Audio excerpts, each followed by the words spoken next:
Welcome to the Boston Bros Political Podcast. I am Jim Campanini, co-host of the show, with my good friend and astute Boston Herald political columnist, Peter Lucas. Good to be here. Good to be here, Jim. Good to be here. This podcast is coming to you from the InsideLowell studios in downtown Lowell. It's a beautiful day outside, and we got I think we got air conditioning on today. It feels good. I brought a little sweater, but anyway, this InsideLowell podcast is coming to you from the WellPoint studios. WellPoint, the only health plan offering health care benefits exclusively to Massachusetts GIC members. At WellPoint, your whole point is their... Oh, wait a minute. At WellPoint, your whole health is their whole point. Gee, you know what? I might not get paid because of that. I flubbed it. Just well, maybe that putt I made on the 18th at Long Meadow the other day. Maybe WellPoint has some psychiatric treatment. Yeah. So here it is, another weekend. Boy, I'll tell you, it doesn't. There's never shortage of any news and what's going on, both good and bad. But Peter, I have to before we get into some of those weightier things that are in the headlines, you've got an excellent column today's Boston Herald, The Lost Boys of America.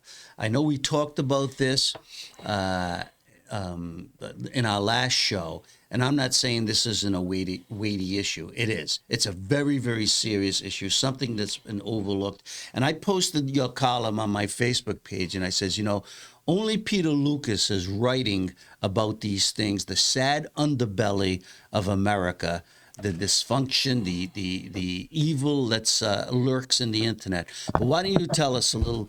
Do you have a copy of? Yeah, I have a copy of the column here. Yeah. The sad part about it, there's a pattern here.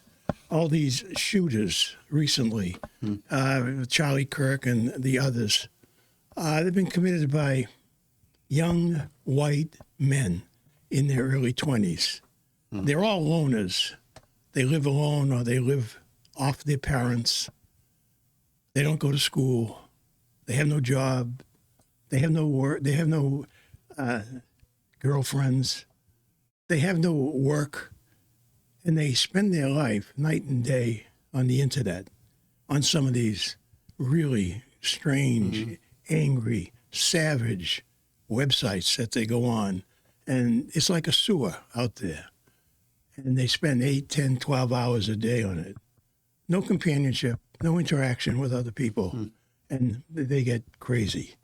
And the end result is this violent behavior that they then are almost compelled to act out. And this doesn't even take into consideration any drugs that they might be on. We've legalized marijuana to no good intent at all. And these young boys are lost, and no one is paying attention to them. Well, the thing that really gets me, after these tragedies occur, you talk to some of their parents and their friends, and everybody seems to know they could point to something where this person's life changed. Okay? They said, yeah, he was such a vibrant person, doing this and that.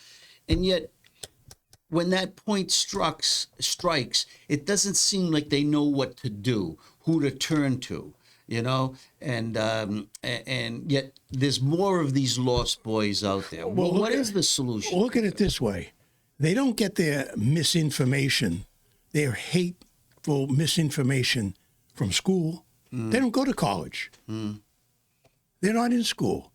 They get it from the website. They get it from these strange websites that they're on. I went so far on my post this morning when I put your column online to say that I truly believe that the evil, some of these dark sites that you allude to are organized and might be from foreign entities or just domestic terrorists right within the United States doing these things to influence to peddle this hate And destabilize society. and destabilize society. Yes. It's getting to the point that you don't want to go to any place where there's a gathering of people because there might be a shooter out there. Yeah, yeah, and that is already happening. And the nasty language, mainly coming from the Democrats, does not help. You can't go around calling Donald Trump Hitler, and you can't go around calling ICE agents Gestapo without influencing young people who have no idea who Hitler was or what the Gestapo was, only that it was bad, and they've got to do something about it. Well, it's only in the last decade. I mean, if you used Hitler's name or Nazism, I mean, in a sentence or accuse someone of being that, you faced your own backlash because. There's an attachment, an evil attachment to that. I mean, Hitler killed 6 million Jews during World War II, exterminate them, and he put a lot of Russians to death, Polish. I mean, he was indiscriminate. The people that he killed, that he just. I'm not even sure the Holocaust is even taught in school these days. No, it probably isn't. As we found out with the recent 9/11 anniversary, that it's not even mentioned in most schools in Massachusetts. 9/11. Not even in 9/11. What are they saying? No, 9/11 is not even mentioned anymore. Not even mentioned. Yeah. In school and stuff, and there are some mass legislators, even a governor Maura Healey has acknowledged that and said, hey, wait a minute, we should do something, add this to the curriculum. Hopefully something will happen, because you've got a whole generation now of young kids who weren't here, weren't born, weren't around for 9/11. They don't even understand or know what it is about unless the adults teach them. And never forget. What does that mean? Never forget. So, your column struck a chord. I hope more people see it and will respond to it, because you had 2 more shootings over the weekend. Right. I only wish some politicians would pay attention to the lost boys, and the problem needs to be addressed, because it's not going to go away by itself. Yeah. And you'd think, instead of always attacking Trump and calling him Hitler and a fascist, they would devote some time to some progressive legislation, some progressive movement to help out people. The Democrats have been great with wordplay.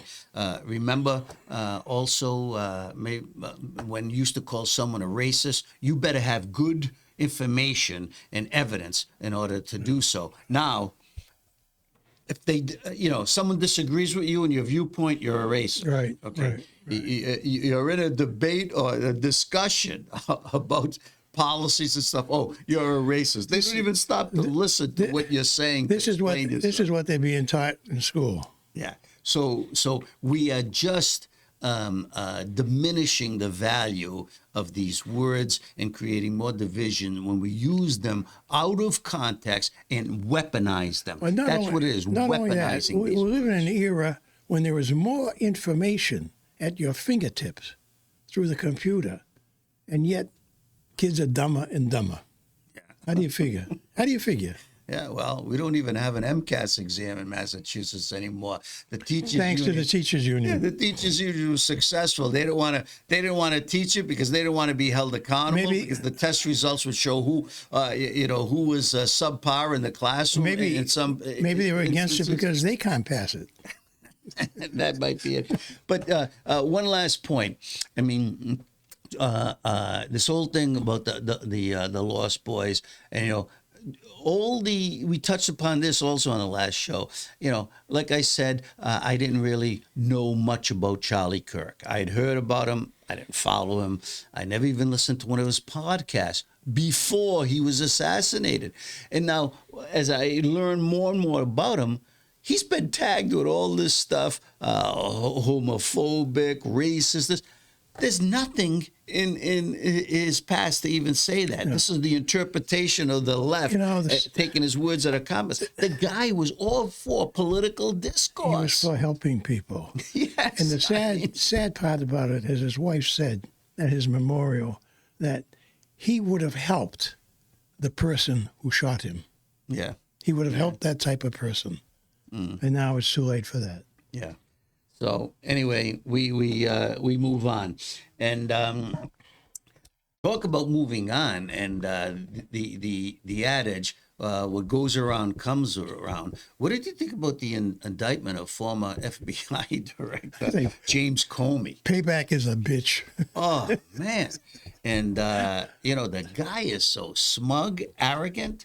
So he's been indicted for lying. The perjury, and it's just interesting to see what they put. Michael Flynn, what through during the Trump administration. Now, Michael, was he a commander? He was a general. He was a general. Michael Flynn, combat veteran general. He was going to be be in Trump's administration and stuff, and Comey brags about how he set up Flynn to perjure himself. Right. And then they put the guy through 3 years of hell where he finally had to cut a deal with the guy. I mean, he had to hire lawyers. He lost his house. He lost his family. He lost his job. He lost his reputation. And even Flynn now is commenting. He says, I hope they put him through what they put me through. And Trump has since pardoned Flynn, but the damage was done. The poor guy. I mean, he's trying to put things back together. But I researched a little bit about Comey over the weekend and came across a CNN interview where he, attacked Trump as he usually does, and said, Comey was constantly on Trump's mind, and that Trump was out to get him. And his quote was, "They'll never get me." Well, it's funny. Now they got him. It's funny how, Democrats and the Biden administration, they wanted to bury Trump. When Biden won the election from, in 2020, what did they? They put Trump. They impeached the guy twice when he was president. They ridiculed him. They impeached him twice. They tried to put him in jail. Well, they got Alvin Bragg, Letitia James, the other one in Georgia, the attorney general to go after Trump. I mean, lawsuits were all over the place. Every headline, every day in the paper, Trump sued again for this, for that, and everything. They really tried to bury the guy. And then any associates of his. I mean, Robert Stone, what they did to him. And here's a guy, he was ready to board a flight. He was in an airport. They descended on him like he was a foreign spy leaving the country with secrets. He was taking a domestic flight, but they come in, they shackled him and they humiliated him, and handcuffed him and stuff. Notice how they let Comey basically self-arrest himself. He just had to turn himself in. No one went to his house in the middle of the night, woke everybody up and rammed through the house and stuff. And it's the same charge almost. Democrats are downplaying the charges, and maybe they've got a point. But look at it this way. Comey is being punished already, even before he goes to trial, because like they tried to do to Trump, they're going to drain him financially. He'll be paying for lawyers left and right. He's out of a job. His daughter has got fired from the Justice Department. His son-in-law lost his job with the U.S. Attorney's Office in Virginia.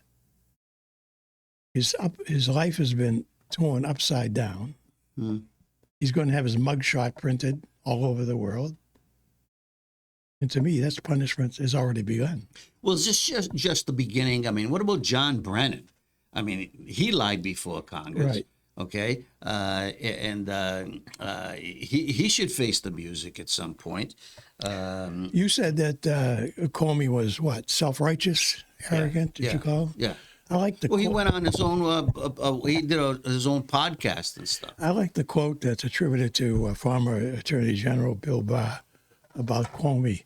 He said, not only does he think he's the smartest man in the room, he's also the holiest. Well, it was under Brennan and Comey where the FBI, spied on school board meetings and Catholics at Latin Mass, and any conservative of any stripe was under legal assault. Especially, he had Steve Bannon, Peter Navarro, Roger Stone, all of them. Some of these people went to jail. Steve Bannon was held in contempt. Right. He went to jail. He went to jail. Peter Navarro went to jail. It was unbelievable the way, and yet turn it around. The only people Trump's putting in jail right now are illegal immigrants who have criminal records or commit crimes. And the Democrats resent that. Yeah, they resent it. Not only that, they're getting them legal representation and GoFundMe pages. It's hard to feel sorry for Comey. It's hard to feel sorry for anyone who's 6'8". Looking down on everybody. Well, the guy was duplicitous even when he served under Donald Trump, and he was like a mole. The FBI lost a lot of its reputation during those years. Jim, now he's a martyr. I want to ask you, who's the bigger martyr now, Comey or Jimmy Kimmel?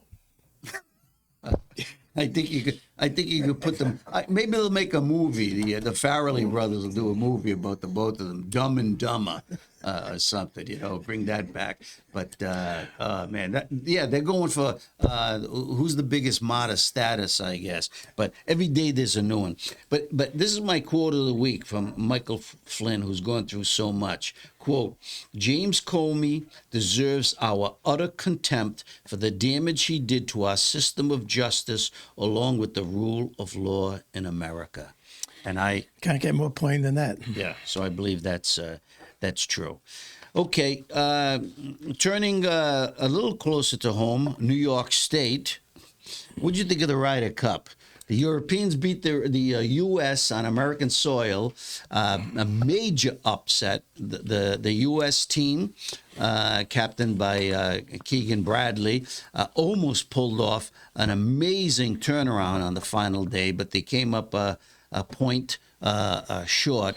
But I can't believe the way some of the fans act. I think it was a disgrace. Yeah. The way the fans treated the English players.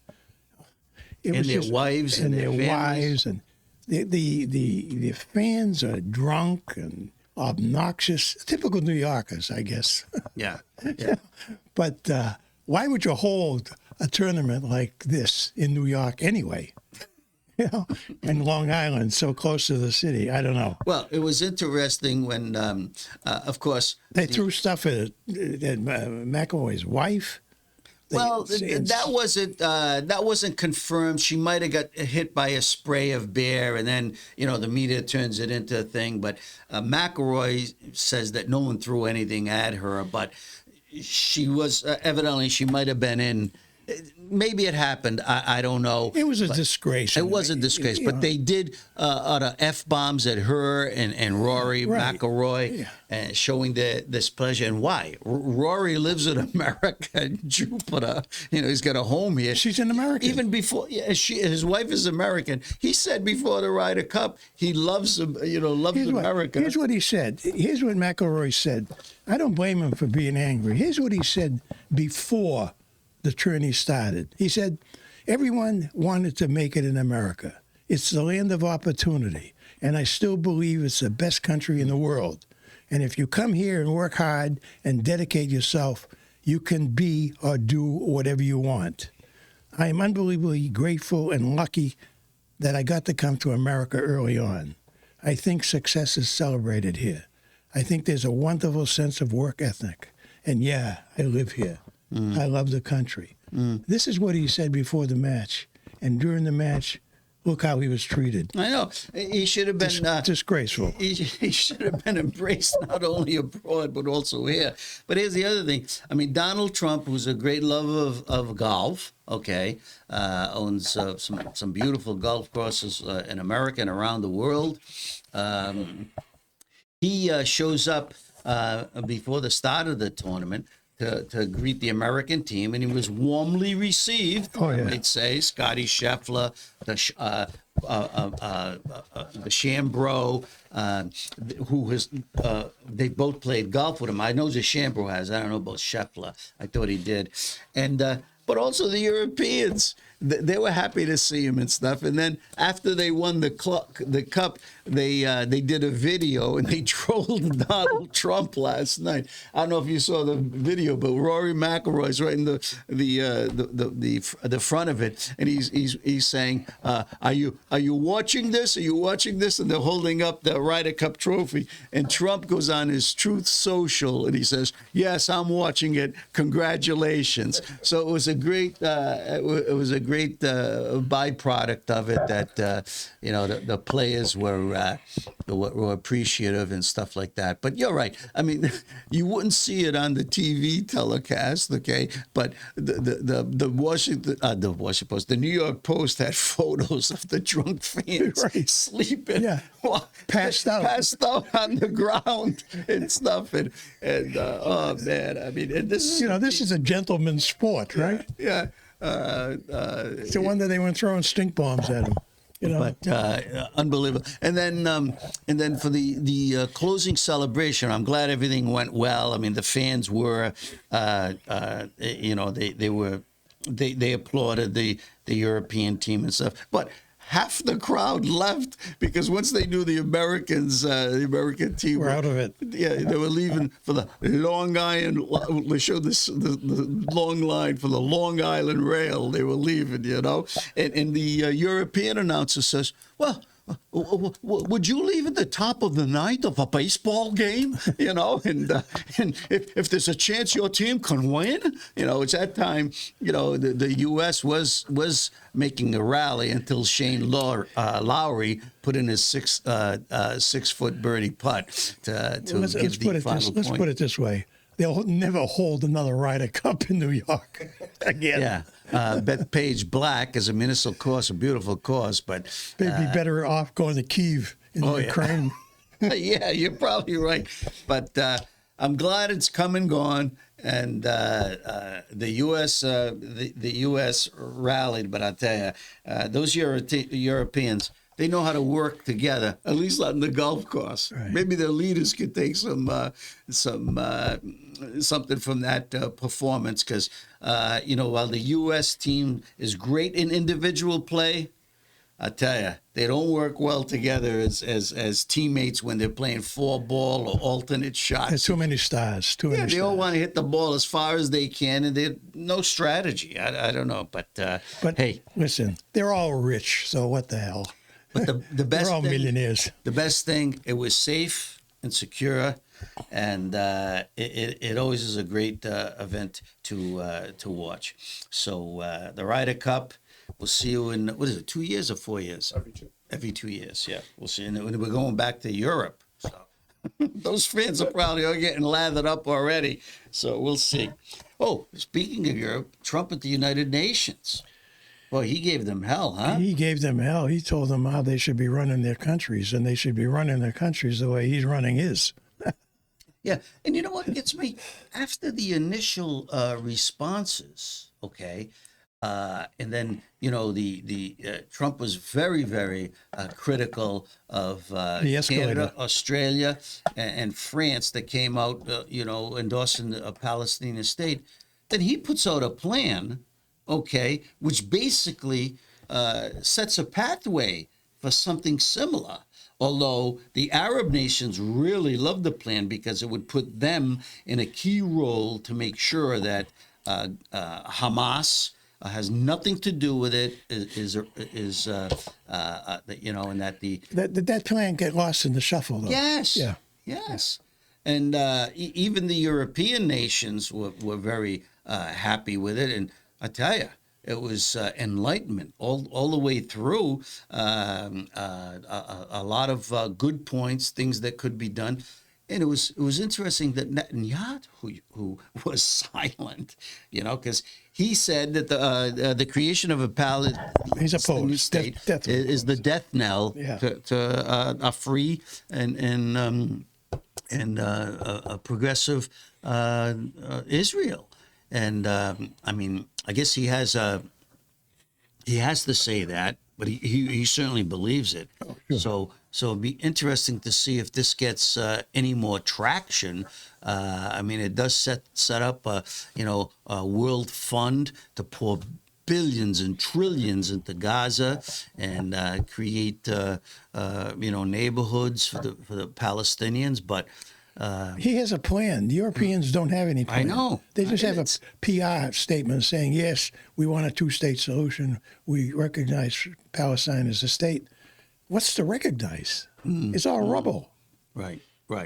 And that's what the Trump administration is basically saying. Hey, this is going to be hard work. We're going to clean it up. Well, who's going to clean up the rubble? It'll be Trump. Well, no, I don't think Trump's going to give it away. No, he's not going to give it away. And I think the Arab states are going to have to be major contributors to all this. And that was another key point of this plan. And they were all sharing the brokering this plan, and they all have responsibilities. So what got lost in the shuffle was Trump's statements about ending the Green New Deal scam. Oh, yeah.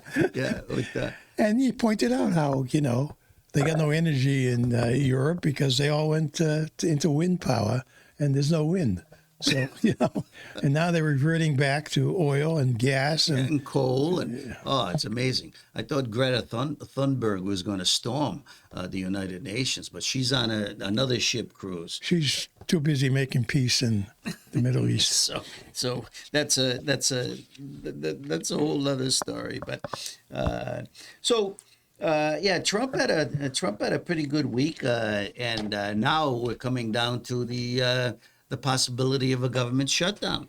The Democrats are saying that Schumer and Hakeem Jeffries, that they're not going to play ball, and they're going to shut down the government unless President Trump and his administration restore health care cuts that Trump devised in his big, beautiful bill. Nobody cares. Nobody cares if they shut down the government. The only people who care are the politicians and the reporters who cover Washington. Yeah. That's about it. Trump said all the checks are going to go out. The military is going to be paid.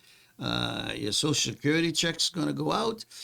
Vital services will remain. But here's the thing. He's going to tag the Democrats. You want to shut down the government? It's your choice. Shut it down. But what's not being reported, what are these Affordable Care Act, the Obama Affordable Care Act, benefits cuts that the Democrats want restored?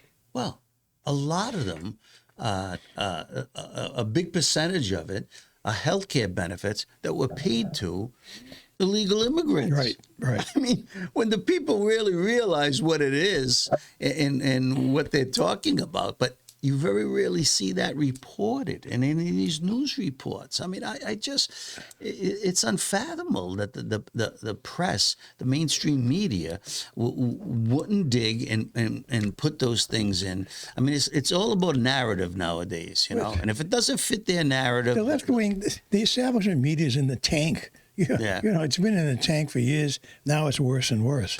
The problem with the Democrats is that they want to, turn the United States into California, where, immigrants got all kinds of free health care. Illegal immigrants at that. Yeah. And they're pushing this big socialism that I don't think it plays in my solution 80% of America. My solution is they should shut the government down for 2 weeks every year. For vacation, or just shut it down? Just shut it down. Yeah. And get off the news, go away for 2 weeks, leave people alone. That's my solution. Are they ever going to solve this problem? It seems like every year we go through this. Debt ceiling, government shutdown. Debt ceiling, government shutdown. I mean, people immunized now to all these scare tactics and crisis. You're still going to get up in the morning or go to work or take your kids to school, doctor's appointments and stuff. So you're right. Most people don't care. Oh, well, what's going to happen I don't is care. we're waiting for someone to solve the problem. We're going to have to wait till after Mandani gets elected mayor of New York, and then he runs for president with a ticket to him and AOC, and I think they'll come up with a solution. Yeah. You know what gets me? I mean, We'll all be socialists. America is a great country, and there's no denying it and stuff. So I just ordered 2 books that were over 20 years old on Amazon.com, okay? And so they said, well, the delivery, because they were from different vendors and stuff. And the Amazon wrote back, oh, you know, they give you a little timeline. We got your order. We're processing your order. Your thing is shipped. It won't be there, for 6 days, 7 days, because, of course, I want free shipping, so it takes a little longer time. And then they send me a note 2 days later. It says, oh, we have a change to your order. I said, oh, gee. I says, they lost it or it's not coming. It'll be a month or something. He says, the vendor has shipped it out. We picked it up. You will get it in 3 days. No cost, no charge to you. So I said, you know what? Here they are. They're actually speeding it up and not charging me. Now, why can't more companies be as efficient as that? Well, that's why. And I got the book. That's why Amazon on a is a success. Yeah, on a Sunday. The U.S. Postal Service doesn't even deliver on Sunday, right? Sometimes they don't even deliver on Saturdays. Right. All right. And here's Amazon, 1 book coming from Illinois, and I get it in 3 days. I mean, it was amazing. So, by the way, what's the book? Why keep us in suspense? I used to read Steve Martini. He's an attorney. He used to write some great detective thrillers during the 80s and 90s. Then Steve Martini wrote 16 books. Then all of a sudden he went on hiatus. No one really knew what happened to him. And he did write 3 more books that didn't get into the mainstream, and they sounded very, very good. And so I just bought them. All right. And I will read them. But he was one of these guys who was a legal expert, and not like this John Grisham pablum that you read. I like John Grisham, but these guys, this was Martini, legal thrillers. So a great writer. So. Okay, so moving right along, what else do we have? AOC to run for president. Yeah, why not? The only other thing she's thinking of running for is a U.S. Senate in New York against Chuck Schumer. Is she good friends with Seth Moulton? Do you know? Oh, yeah. Yeah. They're on the same wavelength. Yeah. That would be a pretty good ticket nationally, wouldn't it? AOC and Seth Moulton. Yeah, that'd be. But of course, Seth Moulton is making noise about running for the U.S. Senate against Eddie Mackey here. Yeah, so we talked about that. What do you think about that? I don't think. I don't think Seth is going to run. I don't think he's going to run either. This is a trial balloon for him. I don't know where he might be getting some polling data to think that he would be a viable candidate against Mackey. I mean, you yourself wrote a great column last week or the prior week about how Mackey, he might be turning 80, but the guy's running like the he's like the Energizer battery. He's more like 70, if not younger, and he just keeps pulling in major endorsements. He just got a major labor group endorsing him, and so I think I'd like to see. I think it's healthy when there are challenges among parties, but in this case, I don't know what more would they want from a liberal or progressive U.S. senator than what Ed Markey is already delivering. The headline on the column that you're referring to reads, it's dangerous to underestimate Senator Ed Markey. Yes, yes. Okay? Yeah. Markey is the only politician in Massachusetts who beat a Kennedy when he beat Joe Kennedy 3 in the last senatorial election in 2020. And I think he'll beat Seth Moulton if Moulton runs or anybody else who runs against him. And I'd be very surprised for a guy like Seth Moulton or Ayanna Pressley to run against Eddie Markey means that they would have to give up the seat that they hold. And they're never going to give up Would the you seat. see any shakeup whatsoever in that stale Massachusetts congressional delegation? I mean, Democrats have every seat in Congress in Massachusetts. The two senators, the governor's office. I mean, The House, the Senate. the House, the Senate. They got 12 or 14 sheriffs. And yes, I asked the people. There's a county commissioner out there, one or two out there who's a Republican. Yeah. But that's about it. It was a one-party state. It was like, Boston's like Beijing. So it's one party. So unless someone steps down or Right. gets an incredible job offer, although I don't know why they do that because. How many people do you know have stepped down from a U.S. Senate seat? So nothing's really going to happen, and yet, I still keep going back to John Keller, WBZ. Is it BZ? Channel 4, yeah, WBC. Yeah, and he has his Sunday show, and I tell you, the guy just loves to criticize the state Republican Party, which we know hardly exists, but they're trying. They're trying to come back, and I don't know if they will, but I tell you, there's certainly a lot of issues out there because the Democrats have been running things for so long, but it seems every week someone's being indicted. Okay, and it's a Democrat, whether it's from the state police to City council in Boston, people who are running nonprofits at a scam.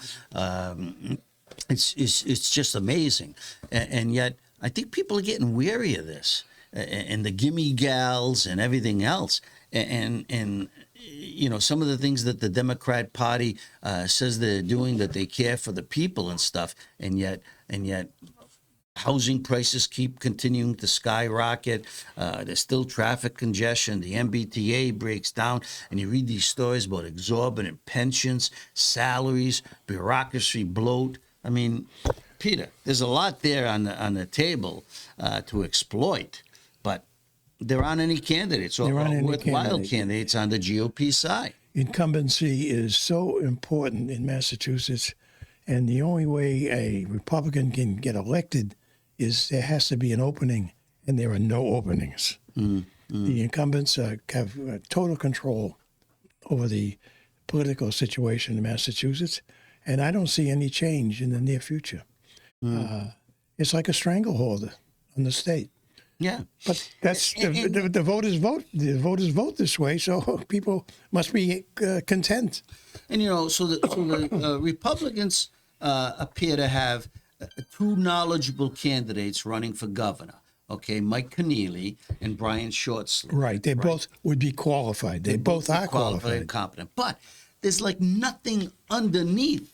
To like say, hey, to build energy for that Republican Party. There's not a team. There's not a ticket. There's not a ticket, but no one running on the lower. No candidate for Attorney General, State Treasurer, Auditor, Secretary of State. No candidates. Yeah, and so it goes back to that same thing. Every 8 years there's a turnover. The Democrats hold the office for 8 years, the governor's office. Then the state decides, well, we need a Republican to straighten things out, or at least to keep everybody honest. Not that it really happens. And then we elect a Republican governor, but there's no continuity, no consistency. But the Republican governor that we did elect, Charlie Baker, was like a Democrat. Yeah. Or honorary Democrat. Rhino, yeah. And, he went along with the Democratic majority on Beacon Hill, and he survived. I mean, he wasn't a bad governor. He was pretty good. but in order to get along, he had to go along. Yes, yes. He had no veto power, whatever. So And he was always attacking. He was critical of Trump, who, whatever you think of him, was the leader of the Republican Party, and he was president. So the leadership in the Republican Party needs to come from below. right. And I know 𝐂𝐚𝐬𝐿, the chairman of the party, is trying, but it's a heavy lift. Yeah, yeah. So anyway, I think every week, every Sunday when he does his show on TV, John Keller, usually pokes fun at the GOP and everything, but I would just like him to be a little more transparent and open when he suggests, that the Republicans are going nowhere. I don't believe that. I can see all across the country the cracks where people are just getting fed up. It's like watching the movie Network, who's that? Alex Finney? Was it Finney, the actor, put his head out the window? I'm not going to take this anymore, Albert Finney. Albert Finney, yeah. And I just think, there's that undercurrent. And even in Massachusetts, you can see it, the problems, the challenges. And money, even though these threatened federal cuts and stuff, there's more and more money coming in from gambling, the marijuana. The state is flush. The millionaires. The state is flush. And yet, it seems to be wasted. I mean, not enough is going into the healthcare system, mental health. I mean, it's and all these issues that are percolating. A housing crisis. No one could afford a house. A lot of young professionals are leaving the state. So, these are valid issues. Even businessmen are citing it. And college presidents. I mean, I know it's early. Enrollments. I know it's early. But neither 𝐂𝐚𝐬 Shortsleeve, the two Republicans running for governor, have gotten much traction. Yeah. People are not paying attention. I know it's early, but they've not been paying attention. I did a column a while back how even though both are qualified to become governor and probably do a good job, I think they should make an arrangement. One of them should run for lieutenant governor and the other for governor and run as a team. Because if you bring these two men together with their experience and their knowledge and their lifestyle, I think they'd be a powerful, powerful ticket. Mm-hmm. No. But you have to get one to step down. Yeah. One person that I've always thought was would have been a great governor or candidate even for higher office, but he's never had any political ambitions, is Robert Rivers from Eastern Bank. He was the president. He's now the chairman of it. I thought you were going to say me. No. He had some interesting comments. I mean, he's retired as the president. I met him several times through the years when I was editor at The Sun. He'd come in because they had an Eastern Bank at one time in Lowell, and he did. His bank did finance some projects in Lowell. It was always good to see him. Very thoughtful, resourceful man. And I don't even know if he's a Democrat or Republican. He always spoke in a nonpartisan language and seemed very, very community-minded. And that was Eastern Bank's premise. It was a community bank, and now they're very, very large. But he spoke. He spoke last week at a panel, and he made some interesting comments. Because Boston, the city of Boston, is grappling with the lack of affordable housing. They're losing a lot of businesses. Vacancy rates are really high in those buildings, and he came up with an idea because everybody comes out and says we have to build more affordable housing and stuff. Well, land is at a premium. And Rivers said, hey, at some point, you got to make a decision. Some of these old, unproductive buildings, have to come down and build these affordable housing places right inside your city, which, of course, you know what's transpired in some of these communities, especially with Lowell, where they're preservationists. Oh no, you can't touch that building, even though it hasn't been occupied for 50 or 100 years. You know, it's just rotting away, and no one wants to touch it, no developer, because it costs too much Jim, to fix it. At the risk of interrupting, listen, that sounds like you want to make Boston another seaport, you know, where all these tall buildings, no people, just these tall buildings for rich people, and no neighborhood, no community, no churches, no playgrounds, no nothing for families, just high rise for rich people. That's what it sounds like to me. Of course, you know, don't get mad at me for interrupting, but that's what I think. No, the point which I was You might going fire to me make, if, you know. the point which I was going to make is Go ahead. that All right. Rivers expressed that you have to do something different. The old traditional way of looking at a problem, okay, the lack. How many years have we heard about the lack of affordable housing in Massachusetts, especially in the inner core? Okay, everything that we've thrown at it has not worked. It's like the war on poverty. There's Poverty land. won, There's land. Okay, We can go to Western Massachusetts and build housing. Why does all the housing have to be in Boston or in the greater Boston area? Why not go where there's land? There's plenty of land out in Western Massachusetts. Half of Massachusetts is empty out there. well, if you put a high-speed rail system, it might work. Well- But that's the other thing; it's too far from the transportation needed for a lot of these businesses to move their product if they're manufacturers. But I agree with you. I always said that to Governor Baker. I says, why don't you make a big project out there? Start moving. Well, there's Pittsfield and there's Springfield. Yeah, Holyoke could use a. Those are ones use a bump. thriving communities where they had industry and business that's moved out. I don't know why they can't move back in if you make it viable. Well, I tell you what, if you move the state capital out to Pittsfield, everybody can't live in Seaport. if you move the state capital out to Pittsfield, it would take care of all the problems. They'd all be solved. That's right. The legislature wouldn't meet. They couldn't find Pittsfield. So that would be it. Okay, so what are you working on this week? We're working on a column on Comey. We're doing that for next week, and what it all means and how it's going to come down, and how, in the end, I believe Comey will survive. Okay. Well, I've got my annual hypocrite. Well, annual. I've got a hypocrite too, but You got a hypocrite? You go with of the your week? hypocrite. Okay, so this is semi-hypocrite. Okay, and I have to criticize my president, Donald Trump.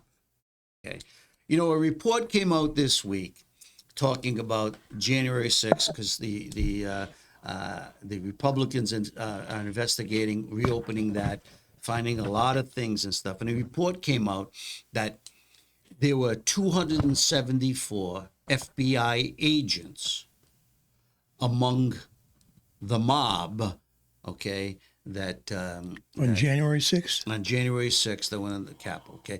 Now, we knew that there were 26. What had come out in reports when Christopher Wray testified before Congress, he testified several times.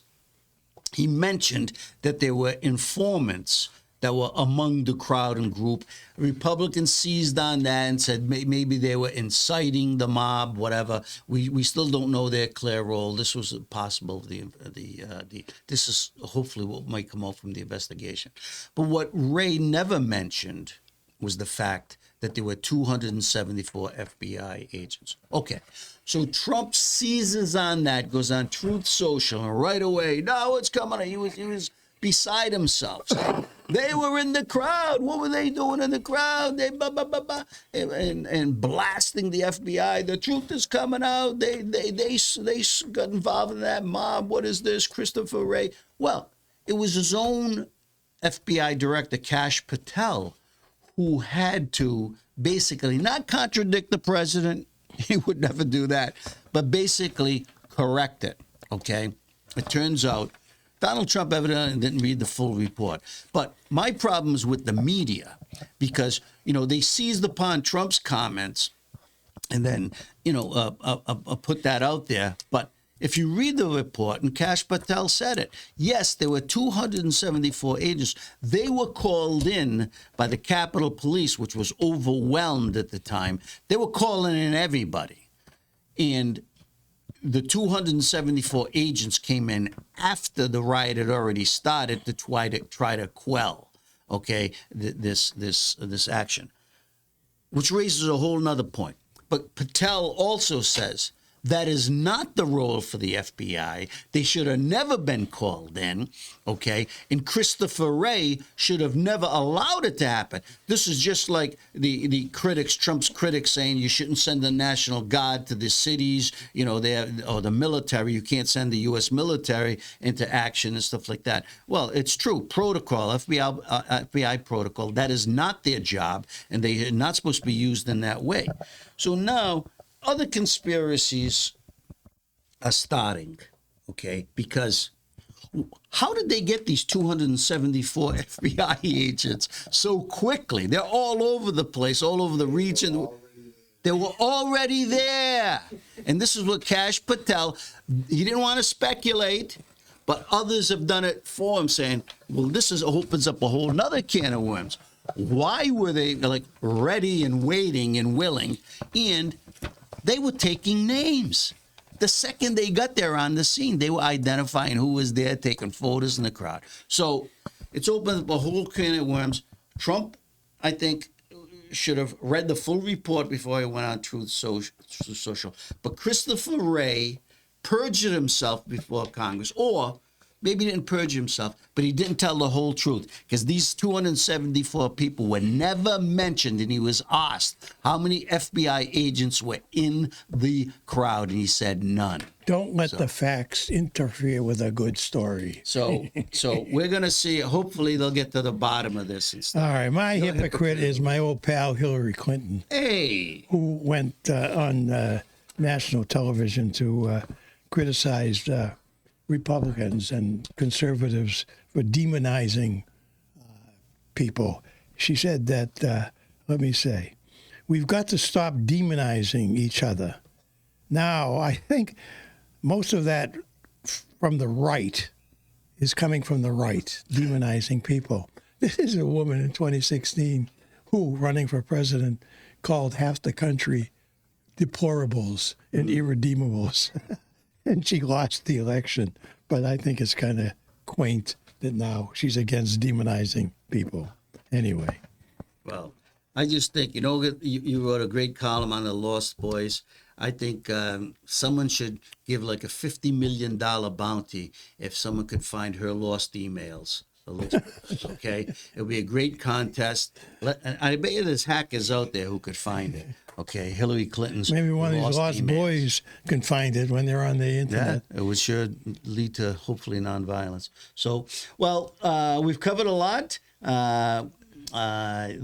Get this. Read Peter Lucas' column. He writes 3 great columns a week in the Boston Herald, but this one is particularly timely and sensitive, and it's gotten some reaction. It has. Okay, we'll talk about that next time. So have a great week, and we'll see you. In next Wednesday?